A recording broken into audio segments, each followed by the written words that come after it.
अस्सलाम वालेकुम। उम्मीद करते हैं कि आप तमाम दोस्त खैरियत से होंगे।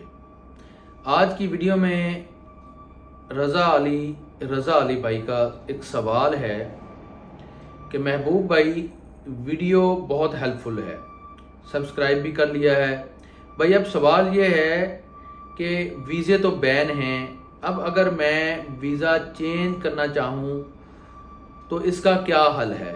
क्या मेरा वीज़ा तब्दील होगा या नहीं होगा? जैसा कि आप तमाम दोस्त अब आप जानते हैं कि सल्तनत ऑफ ओमान की तरफ से पाकिस्तानियों के लिए वीज़े बैन हैं। तकरीबन तमाम कैटेगरी के वीज़े बंद हैं। पाकिस्तानियों को किसी भी कैटेगरी का वीज़ा कोई भी जारी अब नहीं किया जा रहा है। और जो वीज़ा खुलने की हम तक न्यूज़ पहुंची है, जो हमने रिसर्च किया है, तो हमें पता चला है कि जी इंशाल्लाह ईद के फ़ौरन बाद इस मसले का हल निकल आएगा और ईद के फ़ौरन बाद पाकिस्तानी के वीज़े दोबारा से जारी होना शुरू हो जाएंगे। अब आपने याद रखना है, फेसबुक के ऊपर मैंने ऐसी बहुत सी पोस्टें देखी हैं जिसके अंदर यह कहा गया है कि हमारे पास फैमिली वीज़ा मौजूद है, हमारे पास आज़ाद वीज़ा मौजूद है, हमारे पास वर्क वीज़ा मौजूद है, हमारे पास फ़लाँ वीज़ा मौजूद है, हमारे पास विज़िट वीज़ा मौजूद है।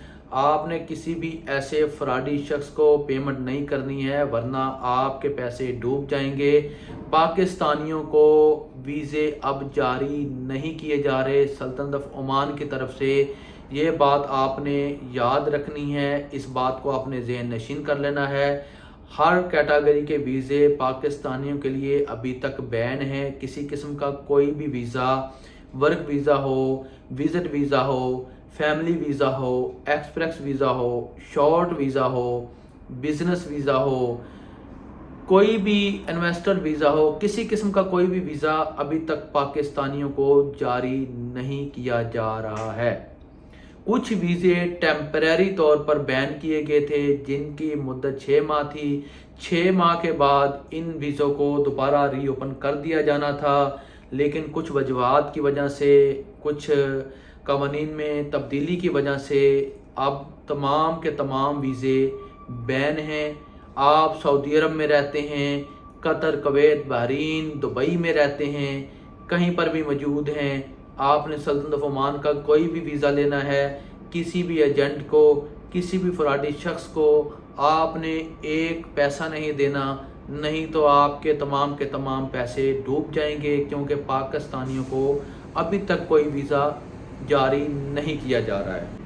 पाकिस्तान की एम्बेसी के जो एम्बेसडर हैं उनकी तरफ से बार इस बात की तस्दीक की गई है कि इंशाअल्लाह रमज़ान मुबारक और ईद के फ़ौरन बाद हम इस अमल को मज़ीद तेज़ करेंगे, हम अपनी मीटिंग्स को मज़ीद तेज़ करेंगे और ईद के फ़ौरी बाद पाकिस्तानियों के वीज़े दोबारा से रीओपन हो जाएंगे। तो यहाँ पर ये जो सवाल रज़ा अली भाई पूछ रहे हैं कि वीज़े बैन हैं तो क्या मैं वीज़ा तब्दील कर सकता हूँ या नहीं कर सकता।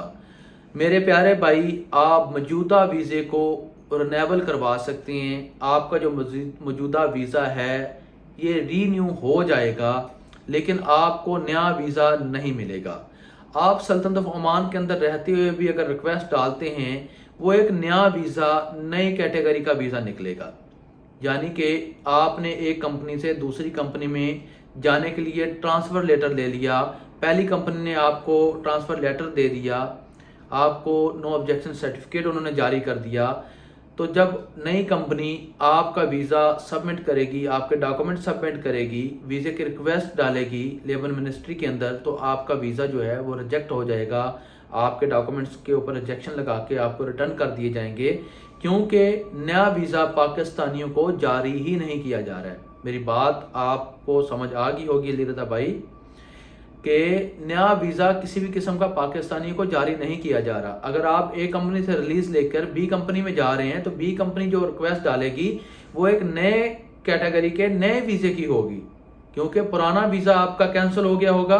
अब वो नया वीज़ा आपका निकलना है तो आपने उस कंपनी में जाके काम करना है, लिहाजा नया किसी किस्म का कोई भी वीज़ा जारी नहीं होगा। यानी कि अभी जो भी दोस्त अब आप रिलीज़ लेने के बारे में सोच रहे हैं, ट्रांसफ़र लेने के बारे में सोच रहे हैं, किसी नई कंपनी में जाने के बारे में सोच रहे हैं, तो अभी तक आप ये ना करें। मौजूदा वीज़ा जो आपका है, जिस वीज़े पर आप अभी काम कर रहे हैं, ये वीज़ा आपका जो है یہ رینیو ہو جائے گا، اس کو آپ رینیول کروا سکتے ہیں، اس میں کوئی کسی قسم کی پریشانی کا سامنا نہیں کرنا پڑے گا آپ کو، لیکن نیا ویزا آپ کو جاری نہیں کیا جائے گا۔ اور اس کے علاوہ اور بھی بہت سے سوالات ہیں، انشاءاللہ آنے والی ویڈیو میں ان سوالات کے جوابات دوں گا۔ ابھی تک اگر آپ نے محبوب ٹی وی کو سبسکرائب نہیں کیا ہے تو سبسکرائب کر کے اس فیملی کا حصہ بن جائیں، اور بیل کے آئیکن کو پریس کرنا نہ بھولیے گا تاکہ ہماری آنے والی ویڈیو کا ہر نوٹیفیکیشن آپ کو بر وقت ملتا رہے اور آپ ہر لمحہ باخبر رہ سکیں عمان نیوز سے۔ اور اس کے علاوہ آپ نے اس ویڈیو کو سوشل میڈیا کے تمام پلیٹ فارم کے اوپر شیئر کرنا ہے، کیونکہ ایک اچھی بات تمام دوست احباب تک پہنچ جائے تو یہ بھی ایک صدقہ جاریہ ہی ہوتا ہے کہ ایک آپ اچھے راستے پر کسی کو چلا رہے ہیں، کسی کی مدد کر رہے ہیں، اپنے الفاظ کے تھرو کر رہے ہیں۔ آپ لوگوں نے مجھے دعاؤں میں یاد رکھنا ہے، اپنا رکھنا ہے خیال۔ اللہ حافظ۔